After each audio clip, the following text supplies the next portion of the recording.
You're too old to go to Hawaii with us, Dad. Just stay and watch the house, okay? My daughter said with a smile, as if I were nothing more than a key holder.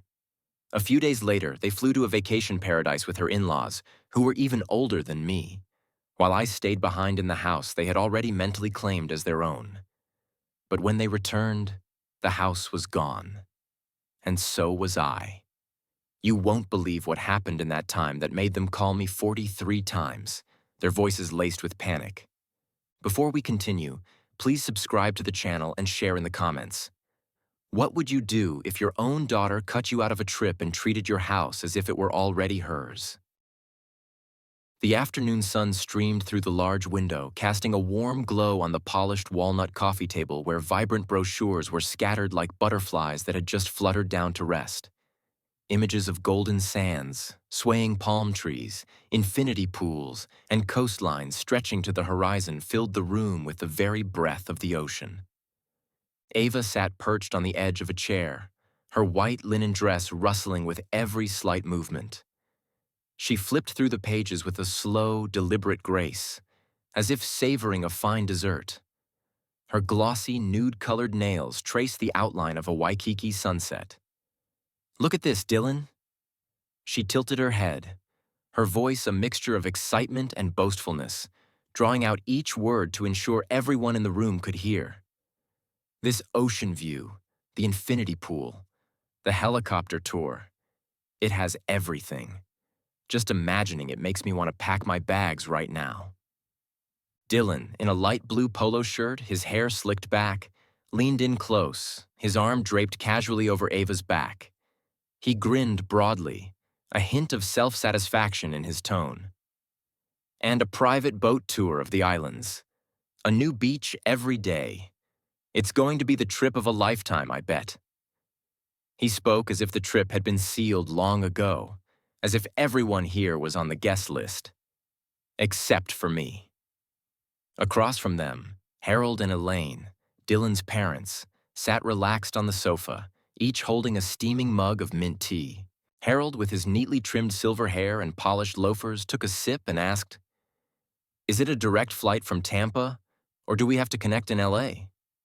Elaine replied with a soft but firm certainty, "Direct. Less tiring. And we'll arrive early enough to check out the pool." They exchanged a look like seasoned travel companions, accustomed to planning lavish getaways. I picked up a brochure, my fingers touching the glossy cover that depicted a radiant couple smiling under a golden sun. The smell of fresh ink mixed with the faint scent of wood from the coffee table reminded me of the times Miriam and I had discussed traveling, though we never had the chance to set foot in Hawaii. I opened my mouth, trying to find a space to join the conversation. "Sounds wonderful. When are we—" Before I could finish, Ava's hand landed on mine, gentle but firm, as if stopping a current. She smiled, but it didn't reach her eyes. "You're too old for this kind of thing, Dad. You can watch the house for us, okay?" She elongated the words, "too old," as if to ensure I understood the boundary she had just drawn. Before I could react, Dylan added, his voice like a cold, final punctuation mark, "This is a private family trip." I heard the emphasis on the word family, but its meaning felt like a door slamming shut in my face. I looked around the room. Harold, 66, and Elaine, 63. They sat there, still considered young enough to participate. At 62, just a year younger than Elaine, I was branded too old. The protest died in my throat, swallowed down with the bitter taste of being excluded from moments I should have been a part of. They continued their discussion. Flight times, hotels, activities. It all unfolded before me as if I were a piece of inanimate furniture. Ava stated with the finality of a hammer hitting a nail, "Dad, we've booked the flight for Thursday to check in on time, and we're staying for a full 10 days. Just enough to explore without getting too tired. You can just relax at home, rest, and look after everything for us. With you here, we can completely enjoy our trip." Rest? From what? From the meals I cooked?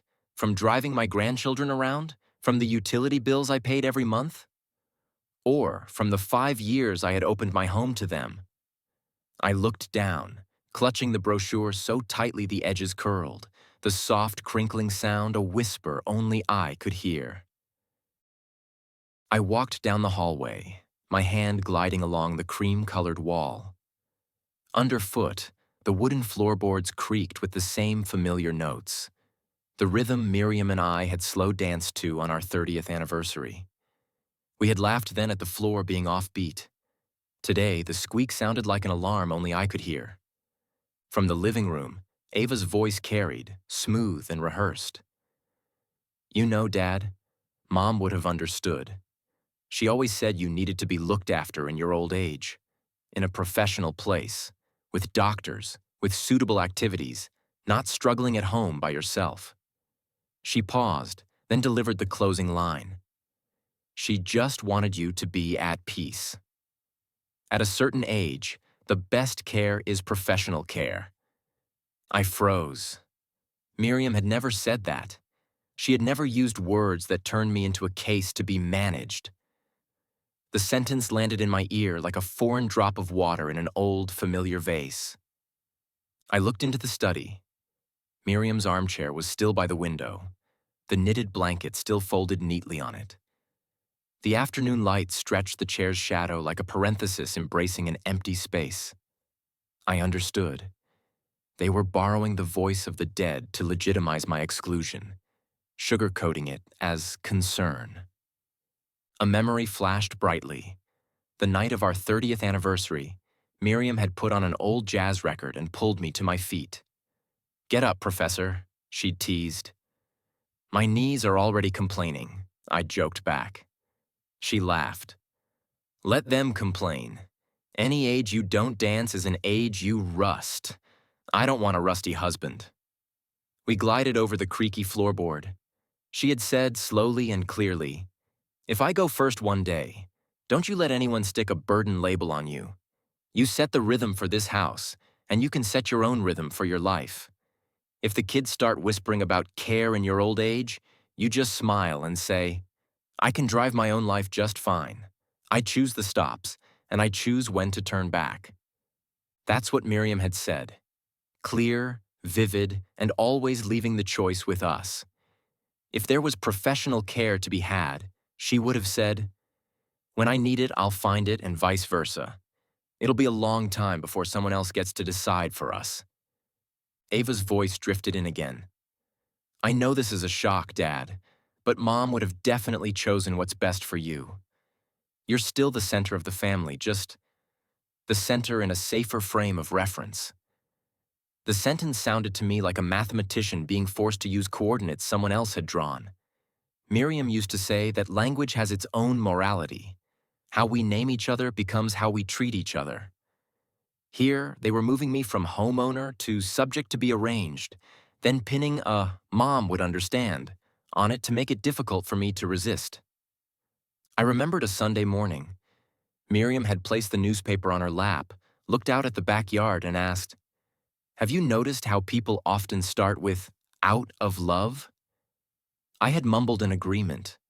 She said, "Often the word 'love' is just a charm used to take away someone else's choice.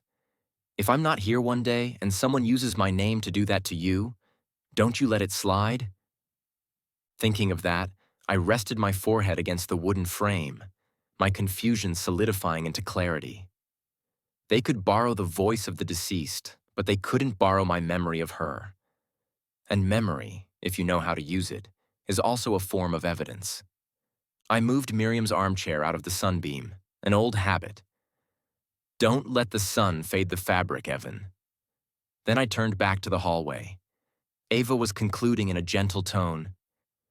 I believe Mom would be smiling, thinking, "The kids are doing the right thing. Dad deserves to be cared for properly." I stopped in front of our wedding photo. Miriam held a small bouquet, and my tie was slightly crooked. We weren't perfect, but we understood each other. I looked straight into my own eyes in the picture and said very quietly, as if testing the strength of the decision I had just formed, "I am not a burden.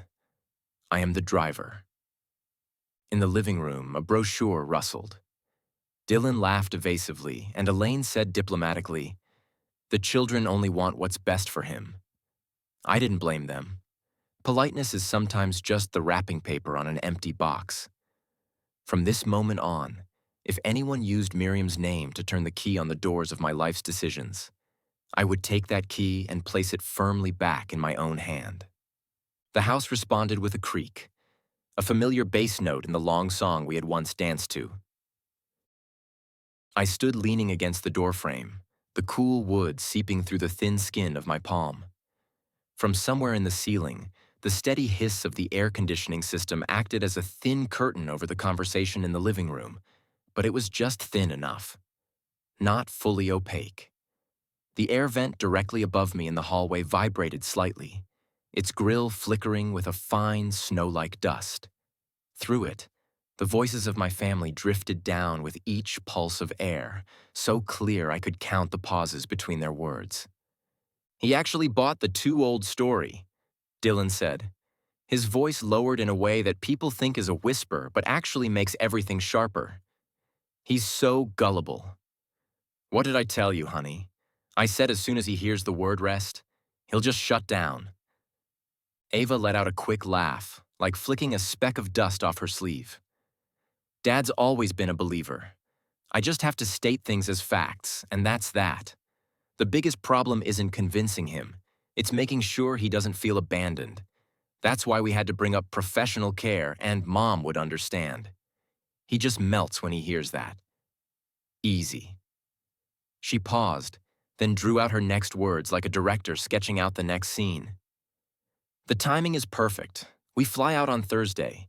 During those 10 days, he'll be home alone, which will only reinforce the objective reason that he shouldn't be living by himself anymore. When we get back, we'll take him straight there." Harold joined in, his voice that of an older man but firm, cutting his sentences short like a narrow knife. "When we get back from Hawaii, we'll move him into Seabreeze Haven. They have a slot opening up next month. I spoke with a manager named Lorraine. She said if we commit, she'll hold the spot. Otherwise, the waiting list is long. People around here book a year in advance." Elaine added her part, her voice having the soothing quality of someone used to sweetening difficult decisions. "A $3,000 deposit can speed things up. That's to hold the room, standard package. We can upgrade if we want a room with a garden view. The deposit is considered a priority fee.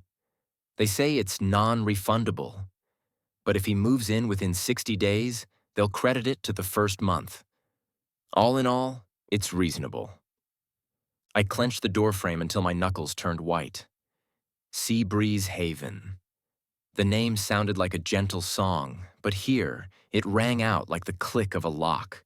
I looked up at the air vent and suddenly remembered the day Miriam and I had hired someone to clean the ducts for the first time. She had laughed at the pile of debris they pulled out. "I guess the voices in this house will be clearer now," she'd said. I had laughed too because the air had smelled clean and cool, free of the old dust. The air was still cool now, but the words it carried were different. "As for the house," Dylan continued, his voice as excited as a man who'd just been dealt a winning hand. "I've already texted Noah Caldwell. He's fast, efficient, no nonsense. The target is a minimum of 800,000. If we do some light staging, change a few light fixtures, paint an accent wall, maybe we can get 820, 830. But either way, as long as we clear 800, we win. We'll split it 4 ways, fair and square. Everyone gets a piece." Ava clicked her tongue, a soft sound that I heard as a pin dropping on a map. "Honestly, I don't want to drag it out. Staging or not, the house is already clean. The important thing is speed. Dad's 62. It's time to accept he's past his prime. If he starts changing his mind, it'll get messy. Let's do it clean. Do it decisively." Harold seemed to ponder this, then spoke more slowly, as if feeling the ground beneath him was a bit slippery. Miriam loved him very much. The words seemed to slip from his grasp, a fragment of honesty he couldn't retrieve. If she were still alive, I think, she would have wanted things to be gentler. A silence followed. I could hear that silence, long and cold, like a hospital corridor in the middle of the night. Then Ava's voice returned, thin and straight. Well, she's not here to object. Each word fell like a pebble, neat, round, and unapologetic. Elaine quickly wrapped a silk ribbon around that stone, her voice softening. Ava, that's a bit blunt, but I understand what you mean. I think from a practical standpoint, if he agrees to sign the necessary papers, it will be easier for everyone. We all have to rearrange our lives eventually. Necessary papers. I repeated the words silently, a cold stone settling in my stomach. I leaned closer to the vent. From its metal mouth, the sound spiraled down invisibly, leaving me suspended in the middle of my own home like a museum piece. Dylan had regained his enthusiasm. Noah says the process is take photos, create the listing, hold an open house over the weekend. If we have a family friend who can buy it quickly, even better. No need to go through the whole song and dance. But I think we can push it as is cash, quick closing. I know a few investment groups looking for properties in the West Chase area. They have cash, they don't ask for repairs, but they'll negotiate the price down a bit. As long as it's over 800, we're good. Ava interjected, her words flowing like a shopping list. That's perfect. This house has no mortgage. Dylan already knows where Dad keeps the paperwork. We just need to convince Dad that selling now is optimizing his assets, and moving to a place with care will free him from time and responsibility. I'll say it exactly how he likes to hear it. Don't worry, Dad. We'll take care of everything. Once he signs, it's done. The rest is just procedure. We can have Lorraine from Seabreeze arrange the move-in date. Mom and Dad, you can help move his essential belongings over beforehand. We'll hire a service to pack the rest and put it in storage. The money from the house split 4 ways, I think that's fair. Elaine, like a meticulous bookkeeper, counted on her fingers. The fees for Seabreeze. A one-time initiation fee, then the monthly room rate. The basic package includes 3 meals, housekeeping, medication assistance, and club activities. Physical therapy is extra. If we hold the spot right after we get back, we can hit the 15th of next month. Perfect timing. As for selling the house, we can use part of the deposit so we don't have a cash flow issue. Your father can co-sign temporarily if... No, Ava cut in, her voice crisp. I don't want anyone saying behind our backs that we forced him. He has to sign it himself. We just need the right approach. The script has to be seamless, with no gaps for him to change his mind. Just let me do the talking. Dylan will support with some numbers. Dad, you just stand by to show a united front. Got it? Harold cleared his throat, a small sound as if to remind himself he was still there. Got it. It's just, Miriam loved him so much. He repeated the words, like someone unwilling to let a stone fall into water without tossing a leaf in after it. I gripped the doorframe harder. A faint brown streak appeared under my fingernail. A bit of old varnish scraped away. For a fleeting moment, I wanted to apologize to the doorframe. I had painted it with Miriam one summer so hot the paint dried before we could smooth it out. She had taken a small brush, patiently stroking the edges. The things in our home, she had said, when you touch them with kindness, they stay with you longer. In the living room, Dylan's voice had changed, becoming much softer. Dad, I get it, I'm fond of him too. But we have to be realistic. Honestly, if we don't sort this out, we're all going to be stuck later on. Raising kids, paying off debts, work. We just need to arrange for him to be in a suitable place, and I swear, we'll visit him regularly. Everything will fall into place. Don't overthink it. Ava followed up, covering any remaining unspoken corners. Besides, leaving the house as it is doesn't solve anything. With Dad living alone, it's just an empty shell. Selling it gives us money for the future and frees us from having to run back and forth. He'll thank us in the long run. I'm sure of it. Elaine concluded, her voice lowering like a closing drawer. So that's settled. I'll call Lorraine to confirm the slot for next month. Dylan, you text Noah to schedule everything. Ava, You get the papers Dad needs to sign ready. I'll print out a visit Dad's schedule to put on the wall in his new room to make him feel secure. There was the rustle of paper, the clink of a glass on a tray, the sounds of a plan solidifying.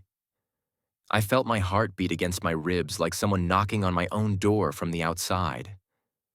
I wasn't a man who hated arrangements. I had lived my whole life as a teacher, believing in outlines, in plans, in preparation. But some plans, from the moment the pen touches the paper, turn a person into an item to be processed. And that's when a plan is no longer about organization. It becomes about dispossession. He'll sign, Ava added, her voice echoing differently, perhaps as she stood up. Dad always trusts me. As long as I tell him this is what Mom would have wanted, he won't argue. I closed my eyes and took a deep breath. On my tongue was the thin metallic taste of the cold air.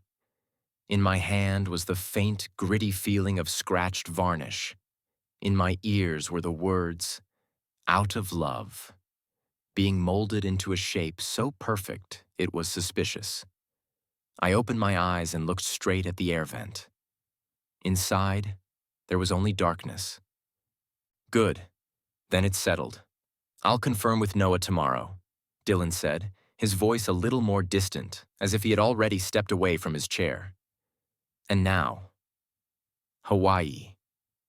Hawaii, Ava repeated, and in those two syllables, I could hear the scent of sunscreen, the whir of a helicopter, and the redrawing of my family map by someone who never bothered to ask me which road I wanted to take. I let go of the doorframe, my hand leaving a faint, damp print. The house fell silent for a beat. Then the sound of the air conditioning resumed its steady hum, as if nothing had just happened. I bent down and picked up a tiny flake of paint from the floor, smoothed it out, and put it in my pocket like a small piece of evidence for myself. I had heard enough. 11:30 p.m. After Miriam's memorial service, the house was dead silent. My phone buzzed. It was Dylan, his breath coming in ragged gasps. Dad, I messed up. Online poker, a sure thing crypto bet, sports betting. I'm $47,000 in credit card debt. They're threatening to foreclose on our house. Ava's pregnant. Ava snatched the phone, her voice breaking. We're out of options, Dad. I looked at Miriam's empty chair and said succinctly, Come here. Bring all the paperwork. We'll figure it out in the morning.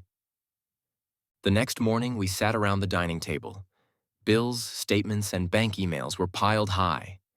The final column of the spreadsheet glowed a menacing red. $47,000. I opened the ledger Miriam had labeled Mercer House.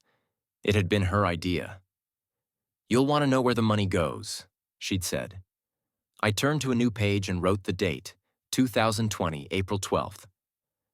From now on, all expenses related to this house and our shared life will be recorded here. Nothing just appears out of thin air. In the months that followed, our lives settled into a 5-person rhythm. Groceries for 5, approximately $18,000 per year.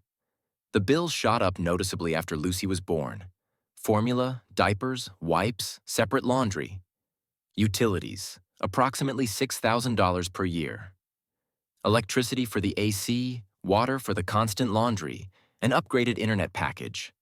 One toilet repair for $118.50. Roof after the hurricane, $14,000. Contract signed, paid in full. The house was still standing. Medical, auto, miscellaneous, 5 years, greater than $60,000. Prenatal visits, 1 ER trip for Lucy, co-pays. Dylan's transmission failed, new tires, oil changes. Each entry was a scene from our life. The smell of antiseptic, the beep of the card reader, the look in Ava's eyes when she got the prescription for antibiotics. The ledger filled with my steady handwriting, like mile markers on a long road. In the margins, some of Miriam's sticky notes remained. Money is a tool. How you use it reveals your character. Then the habits formed. The first year, they were timid with their thanks. By year 3, Dylan would place a bill on the table. "Dad, you can probably just pay this one so I can focus on my debt." Ava would text, "Dad, I scheduled the internet technician for tomorrow afternoon. Can you be home for it?" Still polite, but the assumption of course grew thicker, like a fine layer of dust. I couldn't write "of course" in the expense column. But at the end of each month, next to the numbers, there was always an invisible line item that was growing: my tolerance. One evening when Lucy was 4, Dylan brought me a final opportunity. "Dad, this crypto project is a guaranteed 2 times in 3 months. I swear I'll pull it out, pay off all my debt, and pay you back every penny." I told him, "You're turning a risk into a certainty out of desperation. Emotion is the hidden variable that shatters the equation. I'm not throwing more money into a black hole called opportunity. If you need to, sit down, call the bank, restructure your debt, and learn how to count your money again." Dylan nodded. He didn't ask for a loan again. He didn't pay much back either. Life is rarely neat. By the 5th year, I was closing the 3rd ledger, my handwriting smaller now. I summarized in the margin. Groceries approximately $18,000 per year. Utilities approximately $6,000 per year. Roof $14,000. Medical, auto greater than $60,000 over 5 years. Then a line in pencil. They learned to ask for more.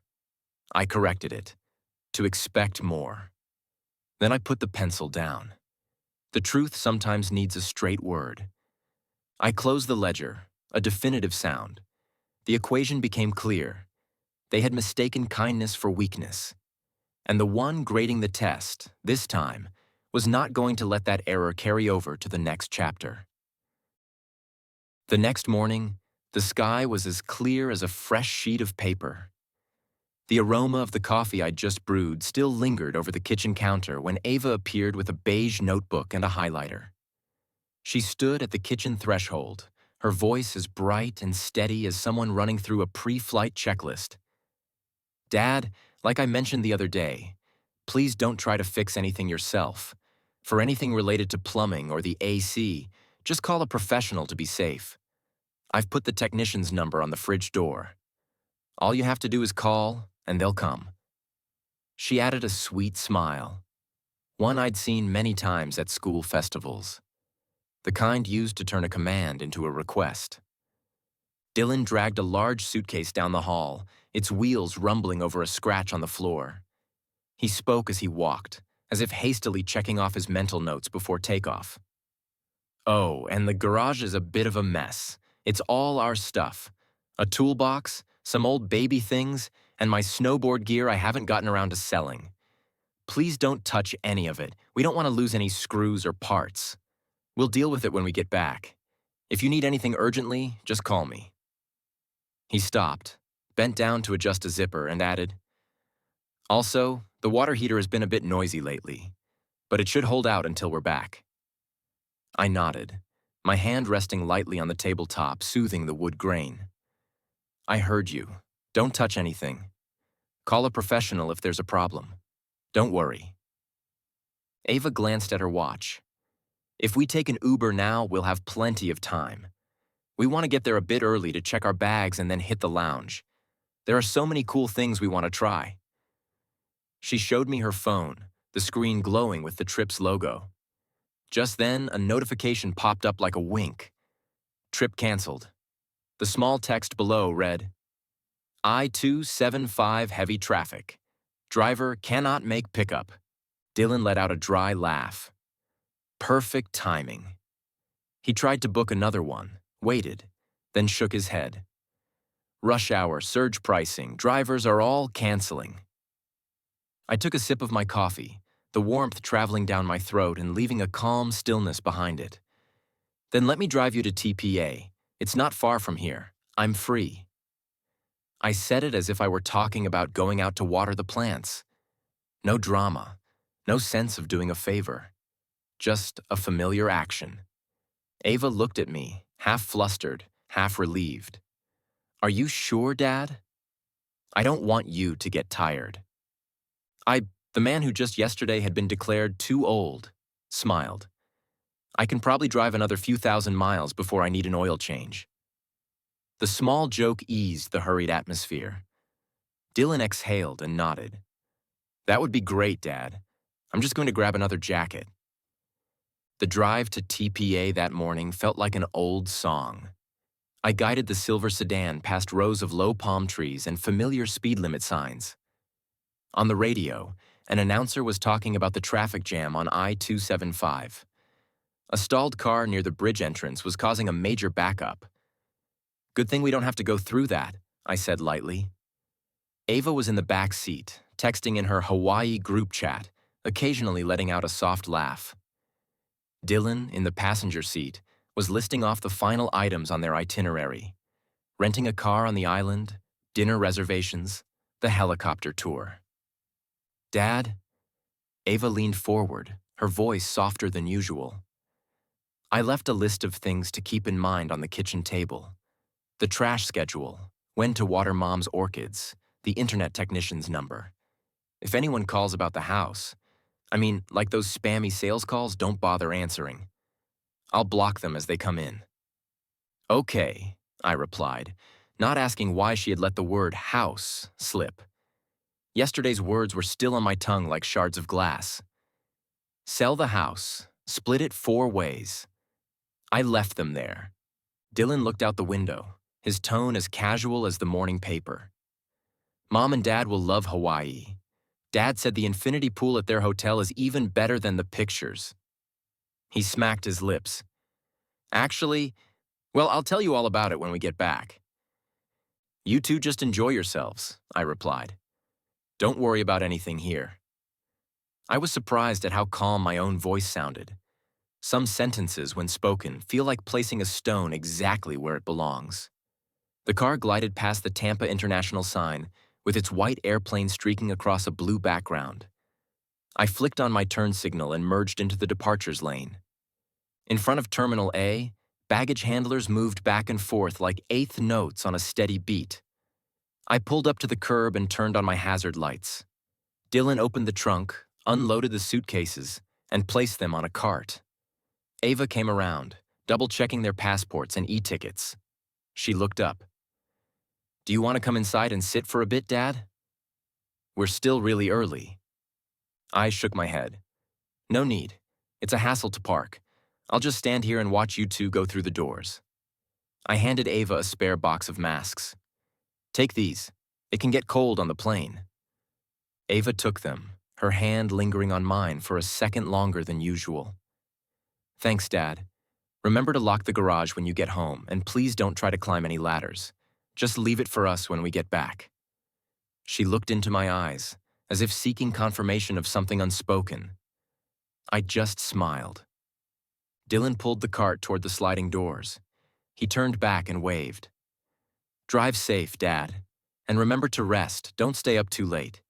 If anything, text us. I know, I replied. Go on, you don't want to be late for security. They walked through the automatic doors. The tinted glass reflected all 3 of us for a fleeting moment. Me, standing next to my old silver car. My daughter and her husband, small figures in the wide doorway, with the departures board flickering behind them like a video game.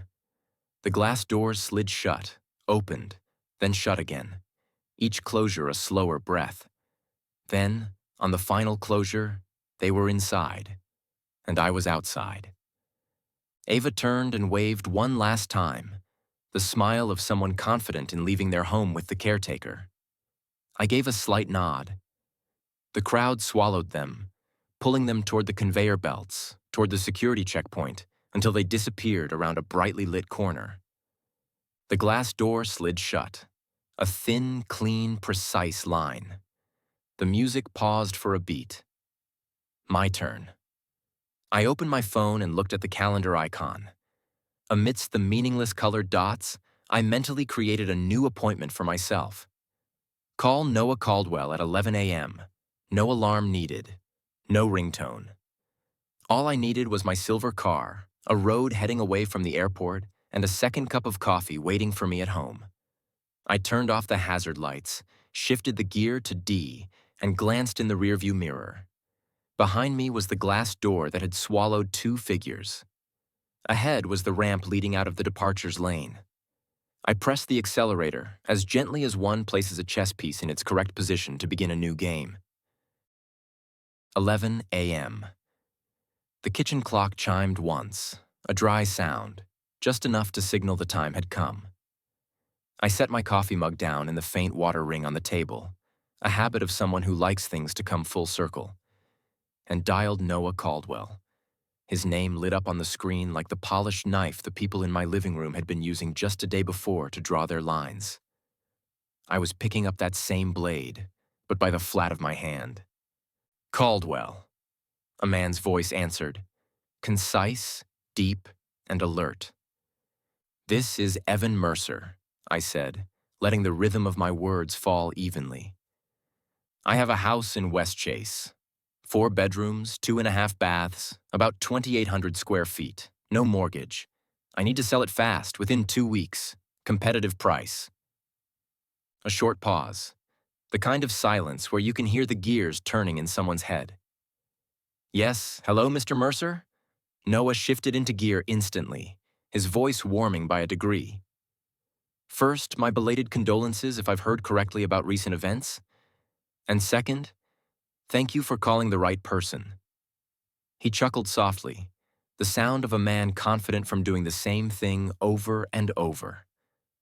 Let me ask you a few details so I can file this in the right drawer. I'm listening.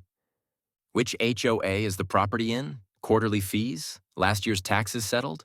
Have you had a new survey in the last 5 years? The roof? When was it replaced? Any recent insurance claims? And most importantly, when you say a fast process, do you mean fast to close or fast to get money in your account? Westchase section. I have the HOA documents. Fees are current. Taxes are clean. The survey is 4 years old. The roof was just repaired after the hurricane with invoices and a warranty. No pending claims. I want fast in both senses of the word. I opened a drawer and pulled out Miriam's fabric portfolio. Clear plastic sleeves organized by color, neatly labeled. My hand touched her handwriting. Deed, title policy, insurance, HOA. I can send you the scans this afternoon. Good.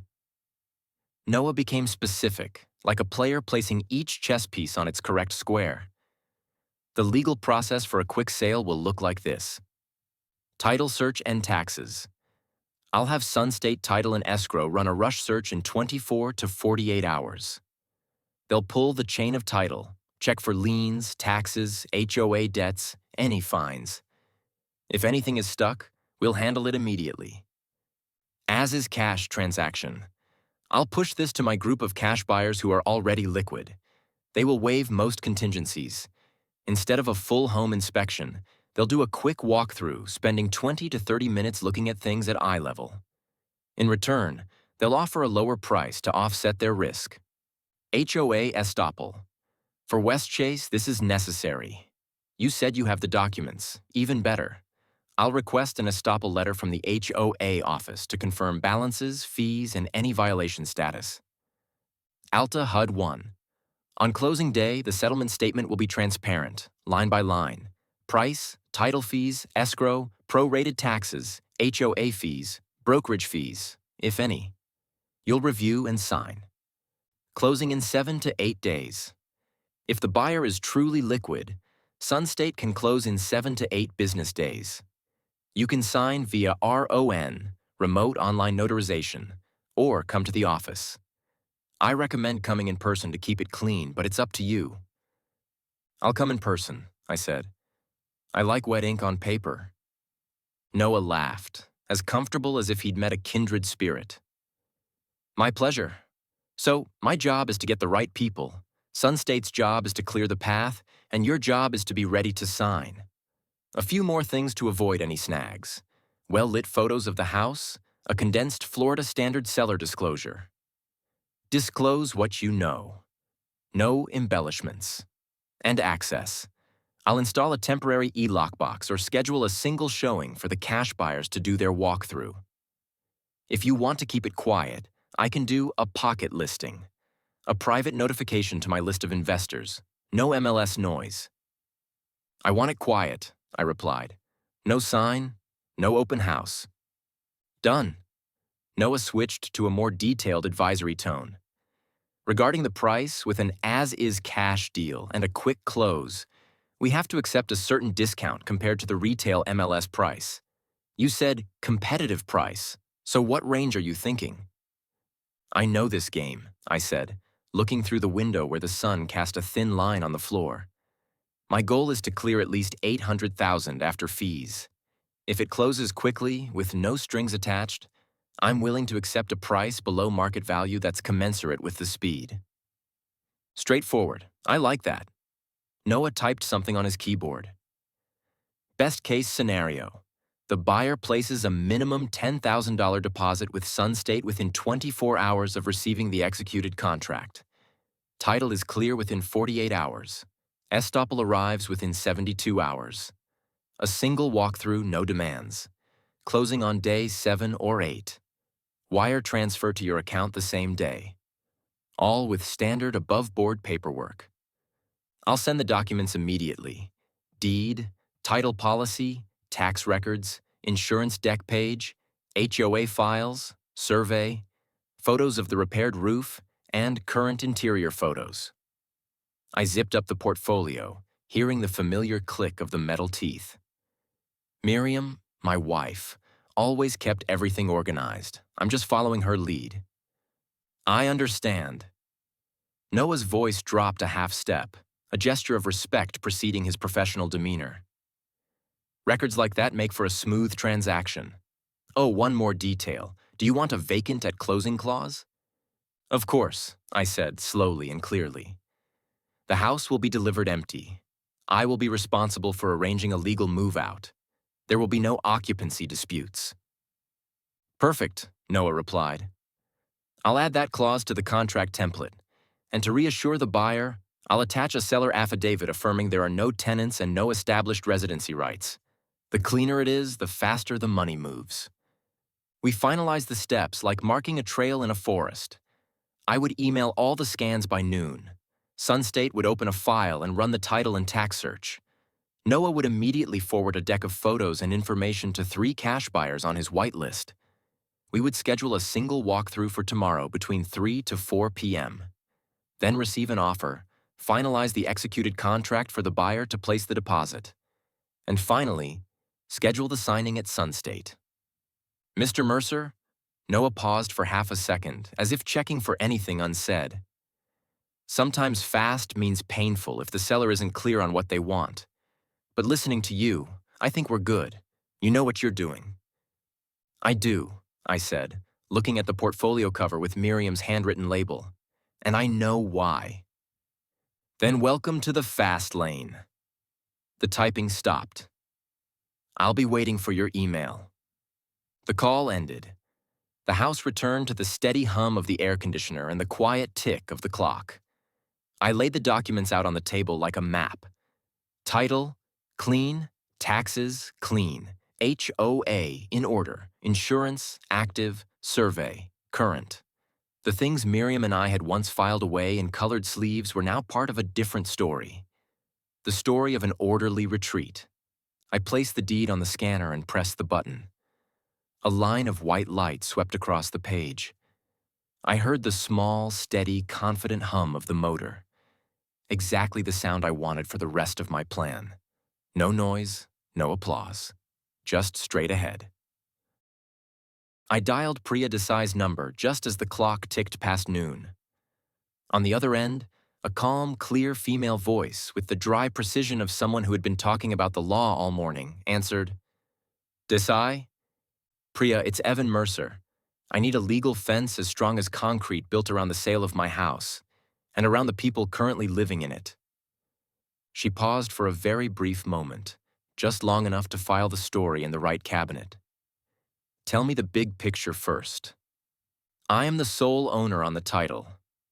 My daughter, her husband, and his parents are living with me. There is no lease agreement. I've been letting them stay since 2020. I'm planning a quick sale and will deliver the house vacant. I want everything clean, with no gray areas. Understood. Priya immediately switched to dissection mode. In legal terms, they are not tenants, they are licensees, guests you have permitted to stay. This distinction determines the legal path forward. You cannot just kick them out by changing the locks or throwing their things outside. Self-help is the worst route. We will terminate that license according to proper procedure and document the evidence. So if anyone later claims you unlawfully evicted them, we will have the record to answer with. What do I need to do, and in what order? I asked.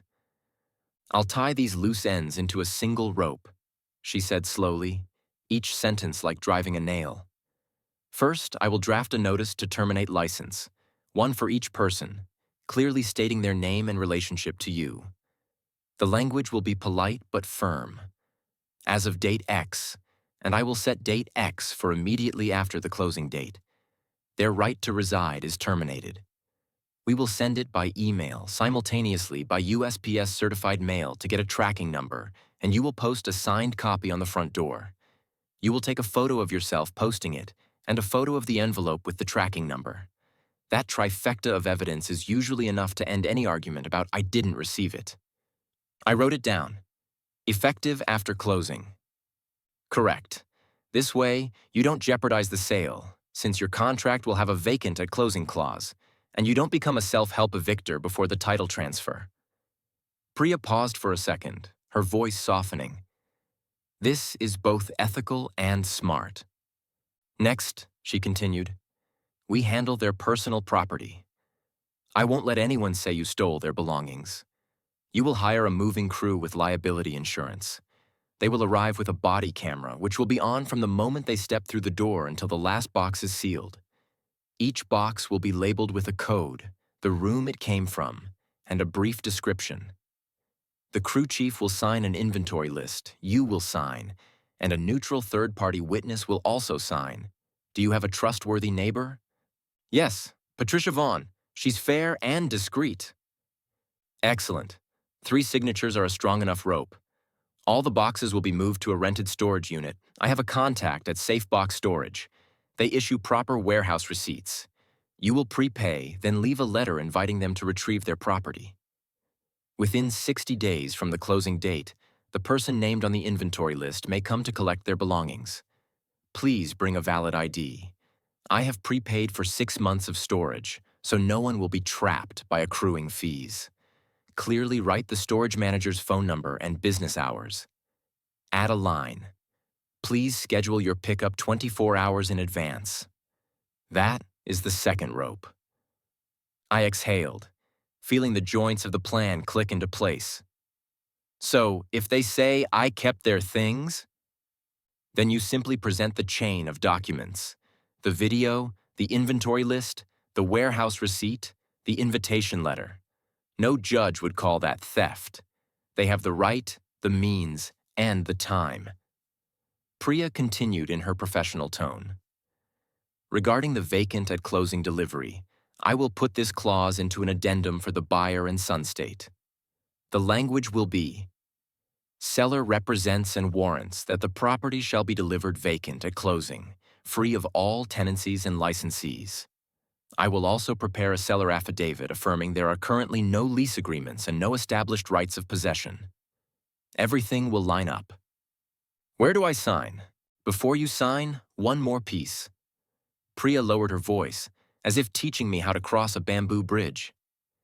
If they return after the closing and demand to enter the house, the person who deals with the police will not be you, but the new owner.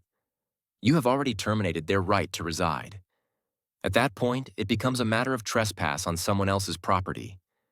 I will draft a 1-page memo for the new owner, instructing them on how to speak to the police and which documents to present. We will not allow for a single moment of confusion. I nodded, though she couldn't see me. Do it. So the process is, this afternoon I will email you an engagement letter along with a list of documents I need to review. You can sign it electronically or stop by the office, your choice. The initial retainer is $5,000. I will draft the notice, the inventory list template, the letter for the storage facility, and the vacant at closing addendum today. Tomorrow you will call the moving crew. I will send you the name of a fully insured company. When you post the notice, record a 2-minute video. Get a close-up of the tracking number on the envelope. By then, we will have secured all the major locks. I let out a soft laugh. Priya, do you ever feel like a civil engineer? I prefer to be called an engineer of peace of mind. She laughed too, but then returned to her professional tone. One last thing. Do not change the locks until after the closing is complete, unless there is a safety risk. If you do it at the same time you post the notice, and state clearly in the notice a phone number for them to retrieve their belongings, while also mentioning the lock change is for security reasons. The more transparent you are, the less ammunition they have. Understood. I'm sending the letter now. Once you transfer the retainer, I'll start stamping each step. From here on out, every move is certified. The call ended. I stood by the window for a moment, watching the sun slide past the palm trees, listening to the steady hum of the air conditioner.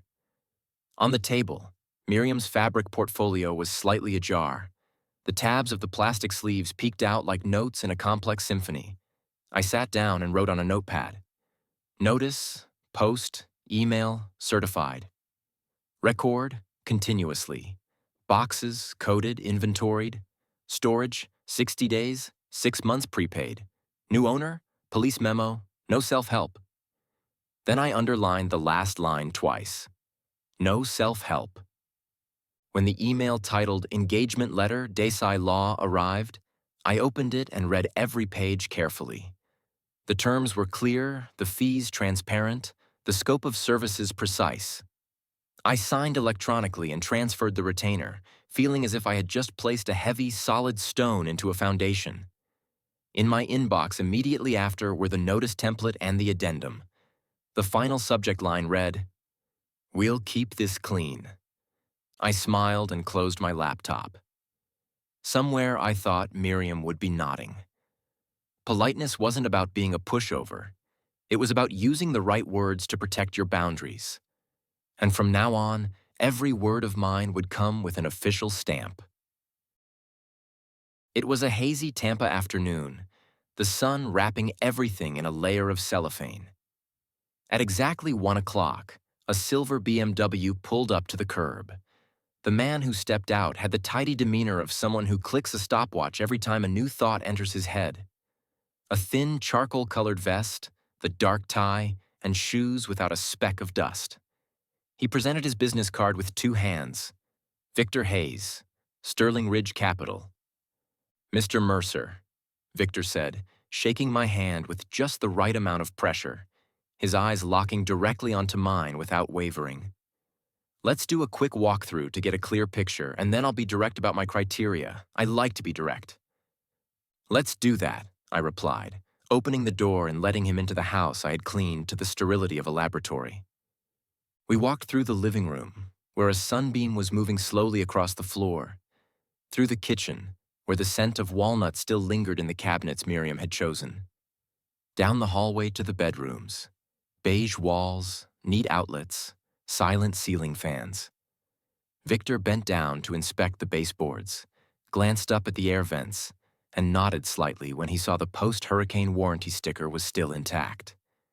He didn't knock on walls or make a show of it. He just opened and closed doors and took lightning-fast notes on his phone, like tapping out a rhythm. "You said as is," he noted when we returned to the kitchen. "I see a house that is rent-ready in the truest sense. Plumbing and electrical are functional. The roof is recently repaired with documentation. The AC is clean, no smell of dampness, no structural cracks, and the landscaping is neat enough for a moving truck to pull up without getting stuck in the grass. This neighborhood is established, the schools are good, the HOA is straightforward, and most importantly, no mortgage, which means a smoother road to closing." He paused, letting the words settle on the table like chess pieces placed on their correct squares. "That's my firm's buy box." "I figured I had the right person," I said. "One more thing," Victor added. "You want it quiet. No MLS, no open house, a single walkthrough, and vacant at closing. I dislike noise as much as you do." He looked toward the door, where the sunlight cut a thin line on the tile floor. If we're a match, I'll call you this afternoon with the terms. No beating around the bush. I nodded. I don't beat around the bush either. The call came at 4:17 p.m. Victor's voice was as cool as metal over the speaker. Mr. Mercer, I'll be direct. We'll pay cash, with no contingencies, no financing, no appraisal. Inspection replaced by the walkthrough you just witnessed. Closing in 8 business days at Sunstate. In return, the price will be $60,000 lower than the expected price you and Noah discussed. That's to compensate for the inspection risk we're taking on, plus the speed you're requesting. Earnest money of $10,000 will be deposited into escrow the same day we have an executed contract. If the Alta HUD-1 is clean, the money will be wired to your account on the day of closing. I want everything to be crystal clear. I looked at Miriam's ledger, which was open on the table. The numbers stood silently in their columns. Groceries, utilities, the roof, medical, auto, $60,000 over 5 years. The column was slightly blurred from a coffee spill I had wiped up, but the stain remained. Symmetry, I thought. Sometimes, a person needs a number to look them straight in the eye to know where they stand. I agree, I said, letting the words hang in the air. On 2 conditions. The Alta must be as clear as you say, and the closing in 8 days must be exactly as you promise. No extensions, no reductions. Vacant at closing is already in the addendum. Also, no RON I will sign in person at Sunstate. Understood. Victor didn't hesitate. I'll send a draft of the contract to Noah in 15 minutes. Sunstate will open the file today and put a rush on the title search. I've already messaged them to request the HOA estoppel. No beating around the bush. He paused, his voice dropping half a note in a rare show of courtesy. And I respect the way you do business, Mr. Mercer. Clean and efficient. We're alike in that respect, I said. I'll see you at Sunstate. I put the phone down. In my inbox, an email from Noah popped up instantly. Offer Sterling Ridge Capital, cash 8D close. Immediately after, a message from Sunstate. Escrow opened, file number SR1432, wire instructions attached. I looked out the window. The sky was still unapologetically clear, as if nothing on the ground was worth its attention. I pulled out a chair, sat down, and made a small, thin mark in the margin of the ledger, not to cross out the past, but to set a ruler for the present. On the other side of the city, Ava and Dylan were probably still counting down to their helicopter ride, their infinity pool. Here, I was tightening the rhythm of my own life. A transaction that was fast, clean, and on schedule. No noise, no explanations, just straight ahead, like the sound of the scanner's light sweeping across the deed earlier that day. The phone rang just as the afternoon shadow crept over the edge of the dining table. The screen read, Ava-Kaimana Cove. Behind my daughter's voice, I could hear the steady rhythm of waves, the distant laughter of people, and the clinking of glasses from a poolside bar. Dad, it's so beautiful here. The pictures in the brochure look like a rough draft, Ava began, her smile audible through the line. This resort has a private beach, an infinity pool that looks straight out over the bay. Tomorrow morning, we're taking a helicopter tour around the island. I booked a window seat for Dylan and well, I'll just tell you all about it when we get back. She lowered her voice, adding a layer of concern. Have you been sleeping well? Is the AC making any strange noises? And remember, don't climb any ladders to change light bulbs. I put the technician's number on the fridge. I leaned back in my chair and glanced at the clock. 4:36 p.m. The house is still breathing steadily, I said, intentionally using the kind of metaphor Miriam loved. The AC is running smoothly, the plants in the yard have enough water, and the light bulbs are all still shining, no climbing necessary. Ava chuckled softly, then shifted her tone like someone merging onto a main road after a bit of small talk. Actually, I'm calling because we have a surprise for you when we get back. We've been looking into a really lovely place. It's clean, Has a doctor on call, a schedule of activities for people your age, a book club, and water therapy classes. The staff is friendly, the food is on a heart-healthy menu. It's very professional. You won't have to worry about the little things anymore. You can just enjoy yourself, meet friends your own age, exercise, walk in the garden. We've already checked it out, and they said they have a nice spot opening up next month. I think Mom, would be smiling. I heard the wind push the waves onto the shore, then recede. I imagined the infinity pool reflecting the evening sky like a sheet of liquid metal. Is that so? I replied, my voice as flat as the water's surface just before a helicopter takes off. That's nice. Coincidentally, I'm preparing a surprise of my own. Ava paused. On her end, the faint sound of a ukulele floated up like a question mark. What kind of surprise, Dad? A small business matter? I said leisurely. It's going to change everything in our house. It's neat, clean, all documented, and it's happening pretty fast. Dad, but you're retired, Ava faltered, the words a reflex. She quickly tried to smooth it over. I mean, you've worked your whole life. You deserve to rest. All that running around, signing things, we're worried you'll get tired. It's good for me, I said, my tone even. A retired person has plenty of time to focus on getting things done right. I looked at Miriam's open ledger on the table, a bookmark at the annual summary page. $60,000. I'm not taking on too much. I'm just rearranging a few things. A few things? Like what, Dad? Ava asked, and this time there was a thin thread of tension in her voice. Please don't get involved in any of those shady investment opportunities. I read about them all the time, how they scam seniors with crowdfunding or quick money schemes. If you need, let us look it over for you. I smiled, the way you do when you see your opponent make a predictable move.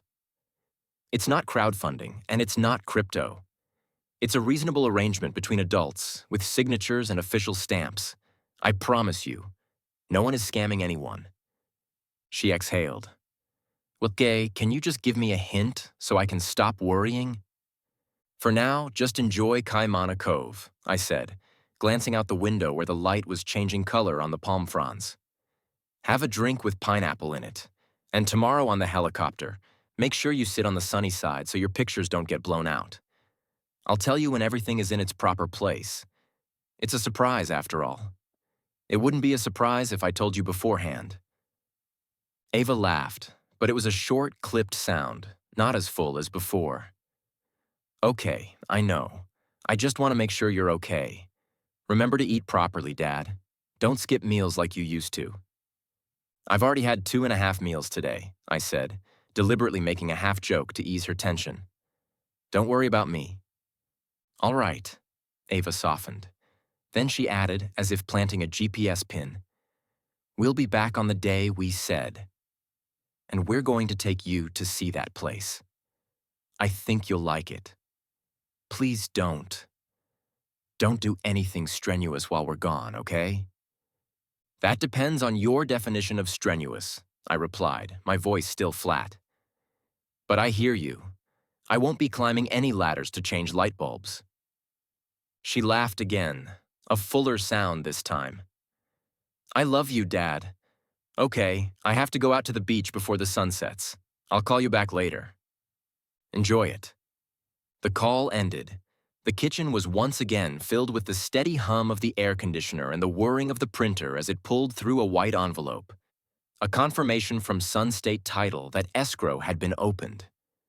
I put the phone down and watched the patch of sun on the floor move another hand's breadth. On the table, Miriam's ledger lay next to the new file. Their surprise was wrapped in a ribbon of professional care. My surprise was as neat as a postage stamp. Sign, transfer, receive.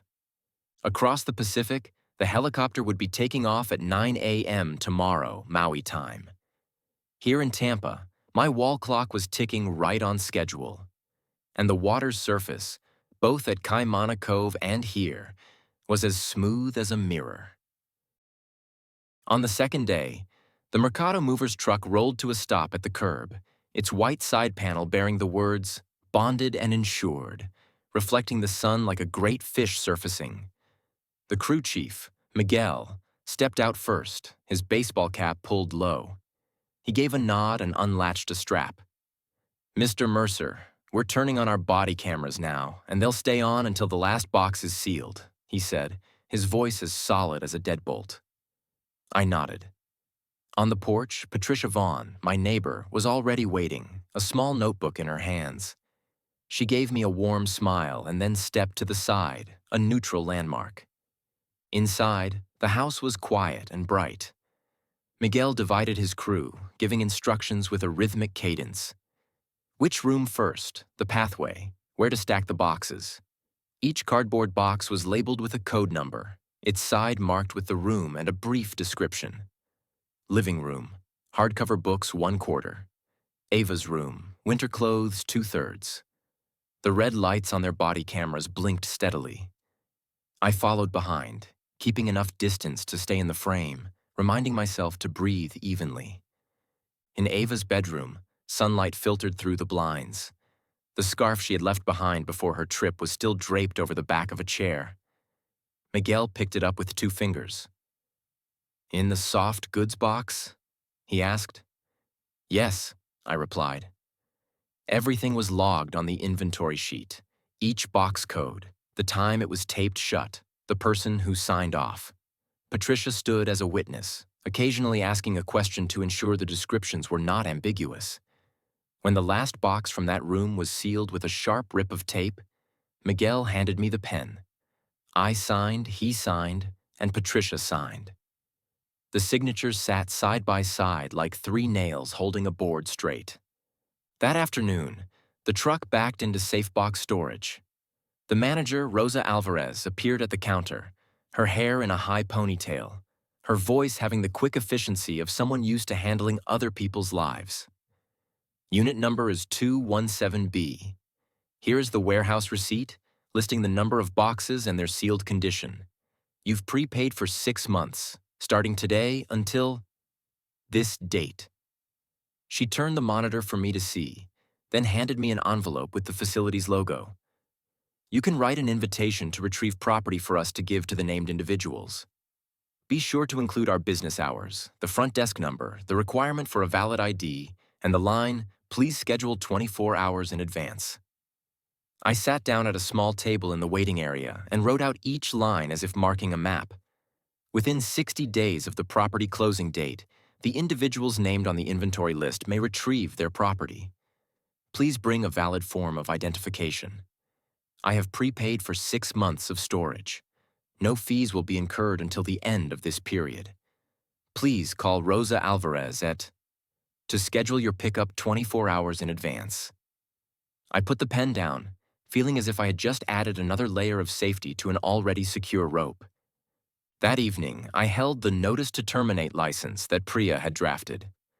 Below each copy were 4 names: Ava Mercer, Dylan Mercer, Harold Whitaker, Elaine Whitaker. The language was polite, decisive, and effective immediately upon closing. I posted 1 copy on the front door, sent an email with the PDF attached, and took 4 USPS certified mail envelopes to the local post office. The tracking numbers were photographed and saved in a folder named with the title Miriam had often used: House, Legal. Before leaving, I sat at the dining table and wrote a separate letter. My handwriting was steady, slightly slanted, and free of judgment. Your belongings, and those of Dylan's parents, have been moved to Safe Box Storage, Unit 217B. Inside this envelope are 2 keys and the address. Please schedule a pickup with the manager, Rosa. Everything has been inventoried. I sealed the envelope, photographed the moment I affixed the label, and placed it in the small drawer by the entrance. The same drawer where Ava used to leave birthday cards for me. On the 3rd day, the house breathed differently, empty but not hollow. The sound of my footsteps echoed further. The smell of the wood was drier. My things, Miriam's photo, a few old textbooks, my teaching certificate, were already neatly arranged in the one-bedroom apartment I had rented near the lake. That night, I turned off all the lights and stood at the threshold, looking in. The living room was as clean as a blank sheet of paper, the kitchen as tidy as a solved equation, the hallway as straight as a statement that needed no footnotes. The feeling of control, after so many years, returned, without fanfare, without applause. The lobby of Sun State Title and Escrow was as bright as a freshly wiped kitchen. The smell of new paper, wet ink, and the steady whir of a printer that sounded like a magnified clock. I sat at a glass conference table, a neatly clipped stack of papers in front of me, its edges so crisp I could see my reflection in them. Noah sat to my left, his shirt sleeves folded, a pen clipped perfectly in place. Victor sat opposite, his tie angled just so, his gaze as steady as a steel ruler. Janine Ortiz, the notary, placed her round seal next to my right hand. Every time she turned a page, the paper made a small, clean rip, like snipping a thread. "This is the ALTA settlement statement," Janine said, her voice just loud enough to fill the room. Her finger traced the lines, her nail making a soft tap on the paper's surface. "The sales price section shows the adjustment, minus $60,000 as per the as-is cash agreement, and plus $10,000 per the addendum for a 7-day close. Below that are the title fees, escrow fees, prorated taxes, and HOA-related costs. There is no brokerage commission on the seller's side, as you agreed. The final net amount will be wired to your account today after we've received confirmation that the transaction is funded." She paused at the empty box at the top. "Please double-check your name, address, and wire information one more time for me." I scanned each word like a teacher grading an essay. The name Evan Mercer was spelled correctly. The bank address and last 4 digits were right. I nodded. "It's correct." Victor leaned forward slightly, just enough to say in a lower voice, "My side has also confirmed the owner's policy and a clear title. No encumbrances." He leaned back and fell silent. The statement landed and stood still, like a fully tightened screw. Noah turned to me, speaking softly as if to a former student. "If you want to read every line, take your time. No one is rushing us." I flipped through the pages one more time, looking at the perfectly aligned columns of numbers, remembering the columns in Miriam's ledger. Before, it was about where the money went. Today, it was about where the money was coming from. Janine handed me a pen. "Sign here, here, and here. The deed is at the end. I'll notarize it immediately. After that is the seller's affidavit affirming the house will be delivered vacant as per the clause." Ink met paper. I signed with the handwriting that had grown smaller over the years but still had enough force to draw a clean, straight line through the M. Janine leaned over, stamped her seal with a small, satisfying thump, and turned the page. I signed in 3 more places. The final document, the deed. I paused for half a beat, inhaled, and then let the pen fall like a pebble dropped into still water. The ripples spread, then vanished. Noah smiled with his eyes. "Congratulations, Mr. Mercer." Victor tilted his head. "A clean transaction." Janine gathered the documents, stapled them, and placed them in a beige hardcover folder pre-printed with the file number. "The next step," Janine said, "is the handover of the keys to the buyer. My office will keep a record of it. Oh, and one small detail.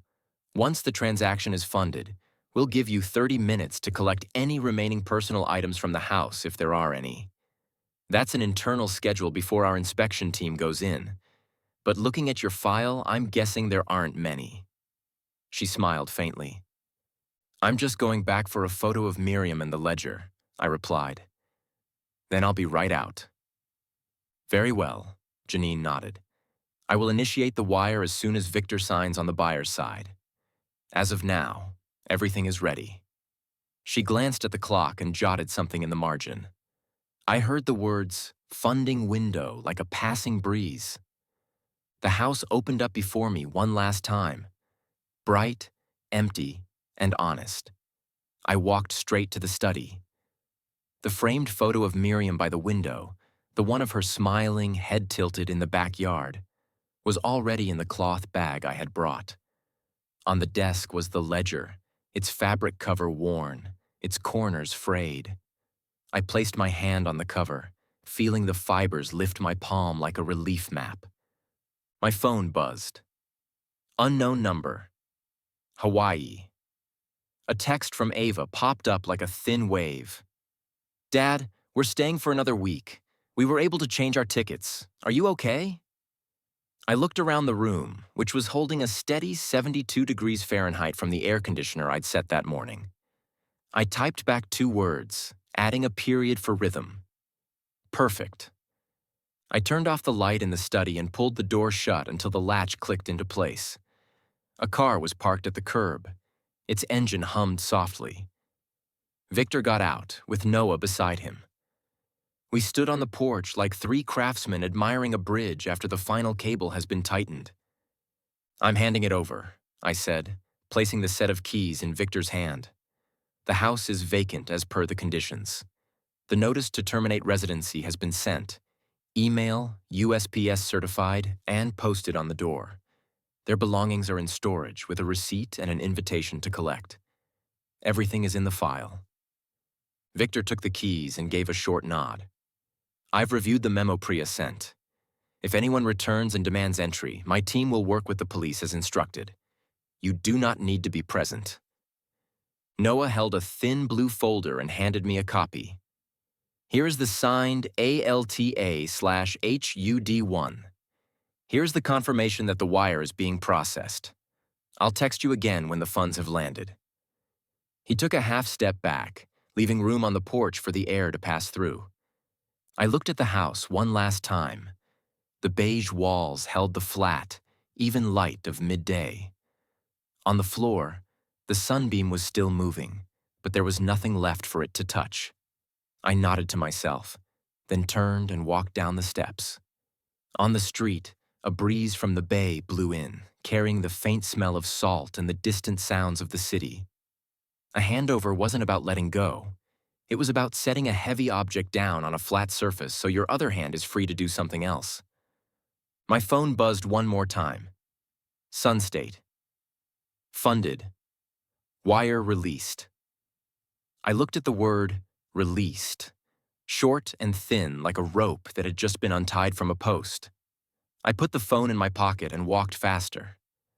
Today had a 30-minute farewell, but my life was done with goodbyes of the old kind. On the 10th day since they had left, I was in Tampa, pulling my suitcase toward the check-in counter when my phone rang. Patricia Vaughn. I answered amidst the airport announcements. Evan, they're back, she said, her voice urgent but clear. They're standing at the front door, yelling. I stopped at the edge of the passenger drop-off lane, leaning my suitcase against my leg. Who's there? Ava, Dylan, and Harold and Elaine. Victor is here too. He's already called the non-emergency line. The police are on their way. Stay near the door, but don't stand in the middle, I instructed. Just let Victor handle it according to the legal memo. The signal crackled, then returned. I could hear Ava's voice in the background. This is our house. My father lived here for 20 years. Victor's voice was calm, as if he were reading a definition. No, this is the property of my company, Sterling Ridge Capital. The title was transferred on this date. Your personal property is safe in storage. Safe box storage, Unit 217B. Here's the address. Please contact the manager, Rosa Alvarez, and bring your ID to retrieve it. The soundscape changed. A police car pulled up, its red and blue lights flashing across the porch tiles. A calm male voice said, "Good afternoon, everyone. We're responding to a non-emergency call. Who is the current manager of this property?" "I am," Victor replied, presenting the deed and bill of sale. "This is incident report number, which we'd like to file due to an attempted trespass." The officer examined the documents, spoke briefly into his radio. This property has been legally transferred. The individuals here no longer have the right to reside. If you wish to retrieve your personal property, please use the storage address provided. He turned to Ava, his voice soft but unyielding. Ma'am, you cannot enter the house. If anyone attempts to force entry, we will have to take action for trespass. We're calling our lawyer, Dylan growled. You have that right, the officer said, writing a few lines and tearing off a case number slip for Victor. But right now, I need you to disperse from the porch and allow the new owner to secure the premises. Harold leaned toward Patricia. The key. Where is the key to the storage unit? Patricia pulled the sealed envelope I had asked her to hold from her purse, the photo of its sealing still on her phone. Here. Inside are 2 keys, the address, and Rose's phone number. Just call 24 hours in advance. Ava clutched her purse strap. The color drained from her face like water before a storm. My father would never do this. He did everything by the book, Patricia said quietly, adding no adjectives. A deafening silence followed that statement. Then Dylan's eyes darted from the papers in the officer's hand to Victor, to the small, no soliciting sign on the porch, as if searching for a door that didn't exist. There was no violence, only paperwork. We've explained the situation, the officer said. If there are further disputes, let the courts handle them. For now, please leave the property. I heard the sound of retreating footsteps, the scrape of a bag on the pavement. Then the call disconnected. I looked up at the TPA departure board as the minute ticked over. Everything had returned to a strange, unsettling normalcy. That evening, I sat in a first-class seat on a flight from TPA to HNL. A sleep mask rested on my forehead, the cabin lights as soft as a thin line of chalk. My phone was in airplane mode, but before the screen went dark, it showed 43 missed calls. The names Ava, Dylan, Harold, and Elaine repeated over and over, a shifting sequence of colors, demanding, threatening, pleading. The last voicemail opened with Ava's shattered voice. Dad, please call me back. We have nowhere to go. I stared at the words for a long time, then turned off the screen. That was the exact sentence they had planned to use to put me in Seabreeze Haven. Language, after a long journey, always returns to where it started. A flight attendant leaned in. Mr. Mercer, is there a special occasion today? We noticed you raised your glass a little. Differently than usual. I swirled the water in my glass and smiled. Independence Day, about 40 years late. The plane taxied onto the runway. As the wheels left the ground, the city shrank into a constellation of flickering lights. I opened my laptop and started a document I would never send. I wrote down every single moment of age-based disrespect that had occurred in that house, from "you're too old," "just rest," and "professional care," to the kitchen meetings where I had become nothing more than a ghost on the wall. When I was done, I deleted it. Consequences must come before explanations. When people are still convinced they are right, any explanation is just a cloth thrown over the map. The Maui morning unfolded like a gift wrapped in sunlight. I sat on the balcony of my room at Kaimana Cove, a glass of water still beaded with condensation, the scent of sea salt mixing with the damp wood of the deck. Waves crashed against the rocks below, one after another, like a way of counting time with water. My phone rang. Patricia Vaughn. I pressed it to my ear, her voice mingling with the wind whistling through the receiver. Evan, they came back, in a taxi, demanding to get in. She wasn't shaking, just speaking quickly. Victor was already there, showed them the papers. He called non-emergency just like the memo said. The police came a second time. Ava was crying. A soft breath, then she added, I gave them the storage address and told them you were away. I looked at the horizon, a sharp pencil line of blue, and nodded slowly, knowing she couldn't see me. Below, a couple was walking out to the infinity pool. The sound of the glass door closing was thin and cool, slicing through the air like a freshly sharpened blade. My phone buzzed a few more times, then went silent. I tapped the silent button. I could still hear the waves. My heart rate slowed. They had just tasted the feeling they had been preparing for me for weeks. The feeling of being shut out of a door you thought was yours. I leaned back in the chair, my eyes following the flight path of a seabird as it cut across the sky. No more words were needed. Some lessons can only be written in consequences. Text messages began to slide across the screen, one after another like a rising tide. Dad, I'm sorry, call me. Another. Evan, we can pay you back. Just talk to us. Then a stark one. Where are you? I placed the phone face down and pressed room service to order a Kona coffee. The aroma of the hot coffee rose, sharp and clean, cutting the morning in two. In the distance, a helicopter passed by, its blades chopping at the sunlight, the exact kind Dylan had been so excited about. I turned the phone over and typed a single line to Ava. Nothing more, nothing less. Storage, safe box. Storage, schedule with Rosa Alvarez, pick up with ID. Fees are waived for 6 months. When you're ready to learn about respect and boundaries, I'll talk. I set the phone down. The sea breeze blew in, making the curtain brush gently against the chair. I took a sip of coffee, just bitter enough to awaken my tired nerves. On the water, the sun was climbing higher. A silver sheen swam from the horizon toward the shore like a great fish. Back in Tampa, every stamp had been applied. The title was transferred. The ALTA and wire were complete. The notice to terminate license was posted, emailed, and sent certified. The inventory was videotaped and signed by 4 people. The storage unit had received the items. The receipt was clear, and 6 months were prepaid. The police incident reports were in a shared folder. Not a single piece of paper was missing a corner. But this story wasn't just about paper. I didn't throw them out on the street. I cut a cord of dependency that had stretched on for too long, returning them to reality and me to my sovereignty.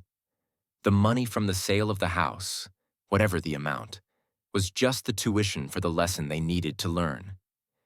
The explanation would come after the consequences, when my words could no longer be mistaken for the sound of their demands. On the table, I opened Miriam's ledger, which I'd brought in my backpack. The columns of numbers stood as still as the palm trees. Next to it lay a brochure from that first day. A prop once used for manipulation, now lying flat like a good luck charm, a reminder of the straight path. The set of keys in my pocket, once a symbol of my ownership, had been passed on at the right moment, a ritual of closure.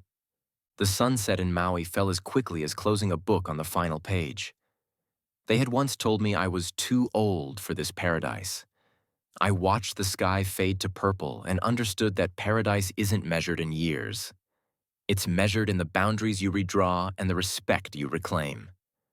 Tomorrow, if Ava called not with a voice of demand, but with a sincere apology, I would answer. I was still her father. That would never change. But Dad was no longer an open bank. Dad was a sovereign man. If you enjoyed this story, please like the video, subscribe to the channel, and share your thoughts on the story in the comments below. To listen to the next story, click on the box to the left.